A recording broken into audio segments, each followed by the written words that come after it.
The crazy thing about Masters Madrid is that each of these teams have at one point looked like the best in their region, but lost to each other either in the group stage or the grand finals, outside of Edward Gaming and FunPlus Phoenix since they only faced off once.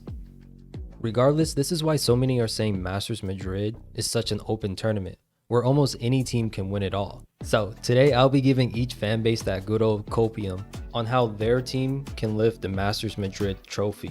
First, we have Loud. This is a deep group of head clickers who can play a number of agents, so they are considered flexible. They made deep runs in the past tournaments and have gone through a number of metas, so it's quite impressive that they're still seen as one of the best in their region, a feat that other organizations can't say. If you doubt them, they're most likely going to make you pay for that. You can make an argument that Les is their best player, who has only played Viper so far, which is great since she is very much in the meta. One of the weaknesses and strength I've seen so far is their agent composition. 7 flashes with a breach means you can just bully your way into sites, as well as have excellent retakes. You can tell that they are well drilled with it. However, this comp does have weaknesses like gathering info and not having a Sentinel. This has led them to be creative to make up for that, where teams can punish them, like here. Is not in any way well level-headed. And that's another punish on a jump peak of Elon. Yeah. Going into Masters Madrid, they'll face off against people who have just the same cracked aim, if not better. And don't get me wrong, people have done fine in the past with no Sentinels on bind, but larger ones where opponents can lurk in like Otis could be a problem for them. Loud reminds me a little bit of Na'Vi and Paper Rex, where they have players who can make funky looking strategies look good since their teammates are just mechanically skilled. They can beat other squads who aren't used to this util dumping in Madrid, but there are teams who can game plan and anti-strat them similar to how EG was able to. For Loud to win Madrid, Sadak and company need to find answers to their defensive weaknesses, as well as help their newly added duelist QCK when playing Jet or Raze. Next is K Corp. They are seen as the favorites to make it to the grand finals of Madrid. I and many others have sung the praises of Martin, Narrate, and their coach, but I want to mention other things that make this team so dangerous, like Magnum as well as their util management. On split against Fnatic, we see that he's by himself on site because Tamazine got eliminated. Under most circumstances, he probably just dies in this position, but he uses his ultimate to create confusion and isolate a kill onto Boaster, who doesn't want to leave Alpha on site by himself. Dip, dodge and dive around all the bits of utility. It's great! Magnum! Oh my god, he's threading the needle so perfectly! Finding Boaster, catching Chronicle. Durka, can you bail him out from heaven? No! Martin's there! And Leo! Obliterated Karmine Corp!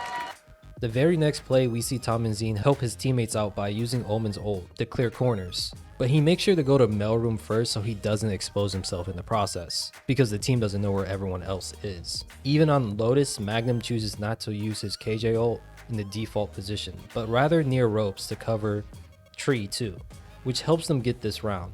We know that K Corp is well drilled, but these on-the-fly plays and decision-making shows us that there's more to them than just set plays, clicking heads, and anti-stratting. As a team, they're truly strong. You could say there's flaws to some of their team comps, but it got them to Madrid. However, I do have to mention that K Corp has put up massive stinkers in the past, especially in the group stage where they got 13-4 3 times. I personally think they've cleaned up those mistakes, and they should beat FPX in round 1 and make a long run in this event. Let's talk about Gen G next. Their strength is that they do the fundamentals well in defaulting and working the map. Even though Charon and Texture have been the main firepower for this team, they still work together as a group. Plus, when it comes to getting onto site, they are willing to create a lot of tension before exploding together as a team. They don't always rely on their duelists to do the heavy lifting here. This group was willing to work the clock in past games too, meaning that they are patient and do not overheat a lot either. Just good standard Valorant, honestly. And to be honest with you guys, for a lot of the competition in Madrid, it requires you to nitpick them to find weaknesses. I can see others punishing Gen G's lurker, where they usually have one person on an island by themselves. Of course, this is a risky play to do anyways. And Gen G can always just adjust to it by bringing in another player for trades, or not have a lurker at all. Another issue could be when they go against those who don't bite on their fakes or give up map control easily.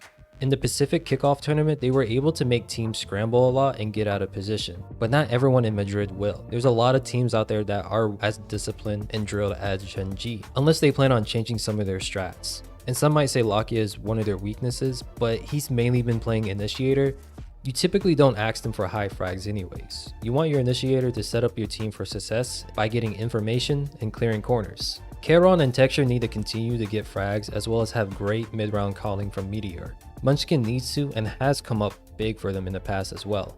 For Gen G to win this tournament, it's going to take a group effort, since other opponents have proven to have a deeper team filled with monsters too. Team Heretics on the other hand will hopefully have that sweet home crowd buff, but shoot, they might not even need it since they've been doing just fine without it in EMEA.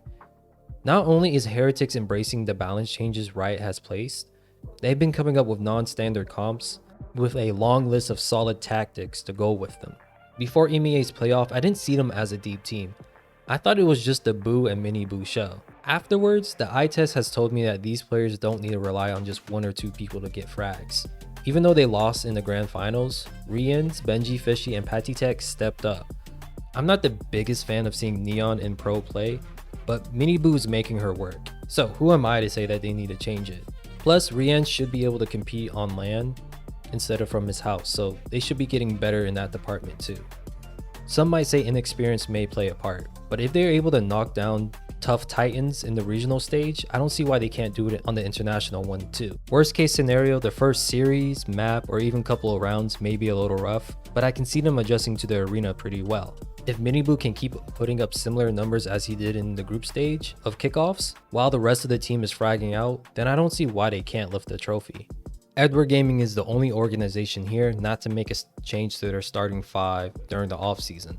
They had world beater potential last year, so they should be pretty good this year too, right? Well, they've been pushed several times in China's kickoff tournament. You could take that either as them regressing, not taking all their matches seriously, the level of China increasing, or a mixture of everything I just mentioned. To be a believer in Edward Gaming, I think you have to bleach your eyes from their grand finals performance and use previous international events to gauge their abilities.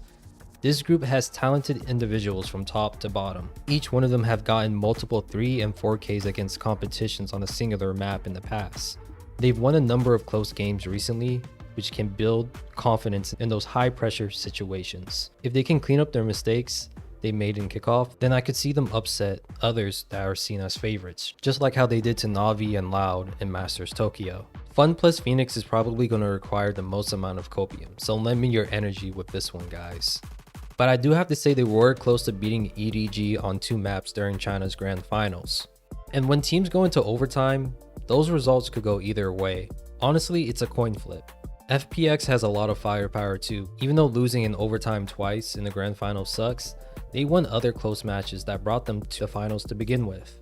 Fun plus Phoenix is also running a lot of Yoru, who I think is great with double controller comps. I think the reason why people aren't high on FPX is the amount of mistakes being made during the kickoff tournament, which is fair.